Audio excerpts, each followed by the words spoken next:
it was a tough fight, a long fight, but it was cool. Was able to go 12 rounds and I finished the fight. So it didn't go the way I wanted it to go. So much respect to Tim. Was he better than you expected? He's what I expected. I mean, he's what I expected. What did he do really well? Um, he was timing real well, and my timing was kind of off. Was that the 3 years off, or was Uh, I mean, it could be. I mean, I'm not gonna use that as an excuse. Tim did the same tonight.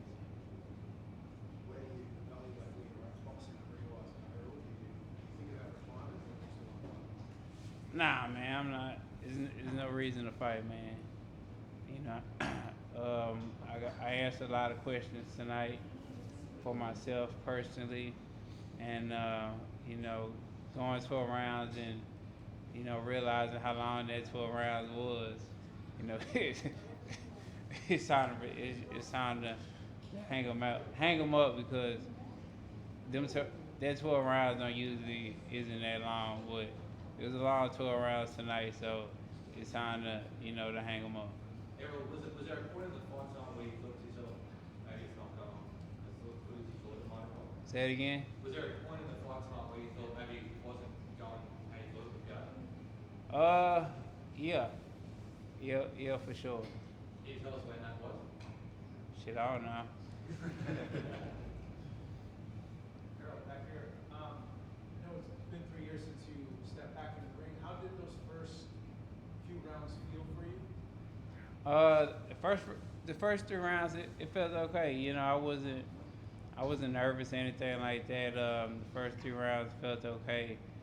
Um, Shit, after the fight, I was sore. I don't remember 12 rounds feeling like that. Like, that's how I knew like it's time to hang him up. Like, you can't be off that long and then come back and think you can fight a 12 round fight. You know what I'm saying? With a caliber opponent like that. You came back though. Oh yeah, for sure. I came back because, yeah, I came back. Went 12 rounds. I came back because, we in an era where people are scared to fail. We're in an era where everything's on social media, everything's getting recorded. People scared to jump out and do things and dare to do stuff because they're scared that it's gonna get posted and people laugh at you and things like that. But the same people who laugh and make funny jokes on social media and stuff never really done anything with their life. So that's where it's at. Because I'm sure people had things to say and this and that, but I'm sure they wouldn't have the guts to do what I did. Come back and fight a quality opponent like Tszyu in his backyard and go a whole turn around and put on a great show. how do you think Tim goes against a guy like Lara or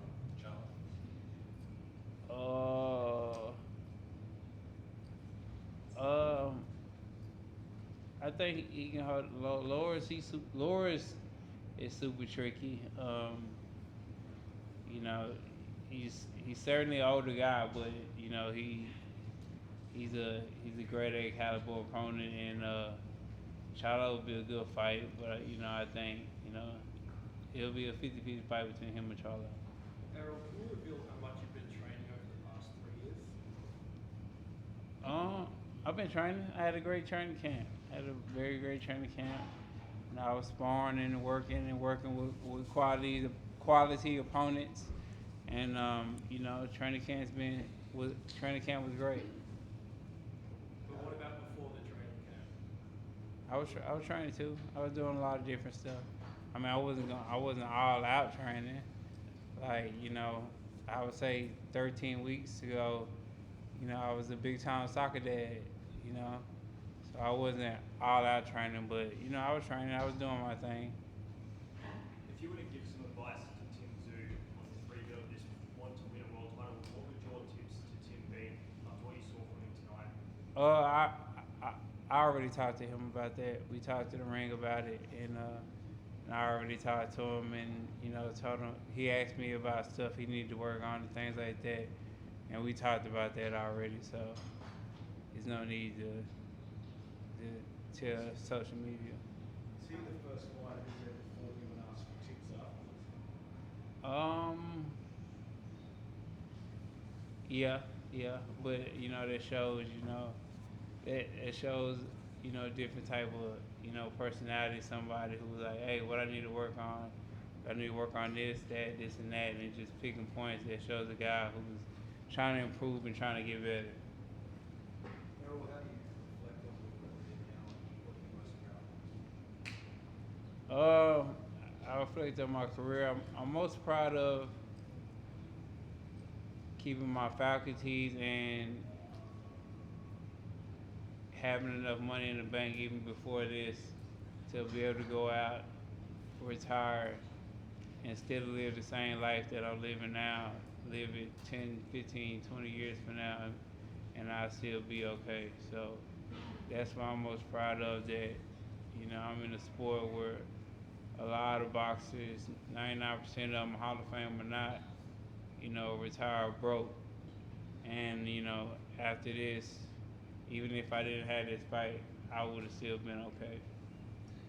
Is there anything tonight that you used to be able to do and you're shit, I still can't do this anymore?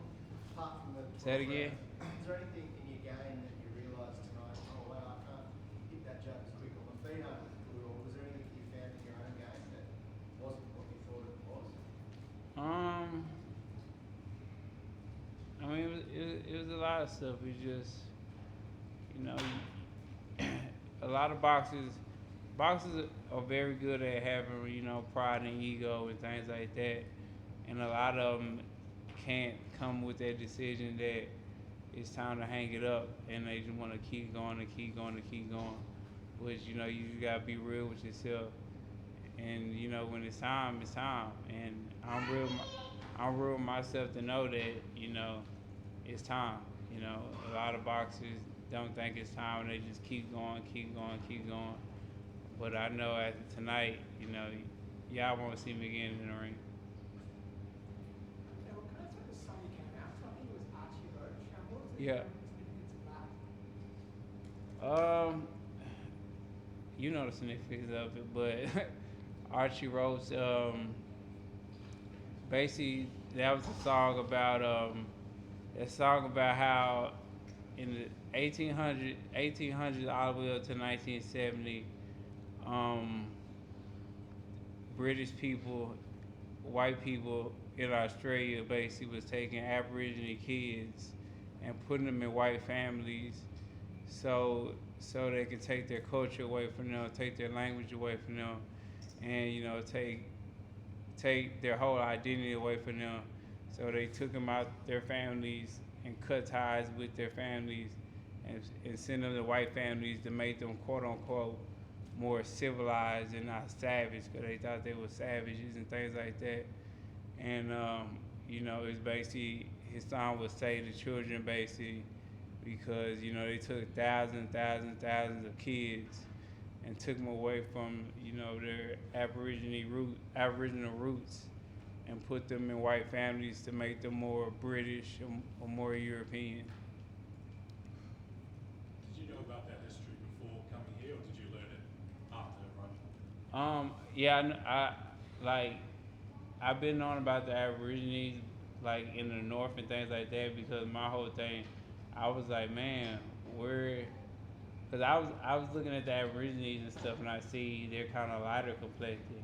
So I was looking for where are the dark Aborigines at, and a lot of them are in the north, and they're way badder conditions than than anybody. And they had a thing called the whitening, where they were trying to breed out the Aborigines, so they put them with white families, they put them with white people and things like that. So after generations, their whole complexions have changed, and basically trying to breed them out.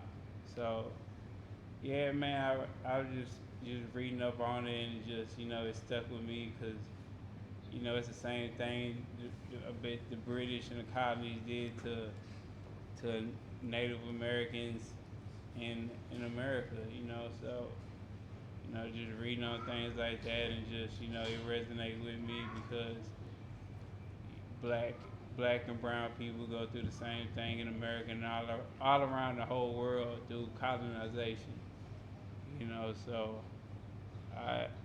it resonated with me because I think, you know, colonization and things like that, those people are the real savages, especially people with British roots and British rulers and things like that. They're more savage than the people who's living there because, I mean, the good people mind their business and you got people coming there and basically trying to make them more civilized and change their whole language up and change the way they act and talk and things like that. So it just resonated with me and you know, I thought I should come out to that because I'm just big on history like that and just seeing that, you know, it was sad to see.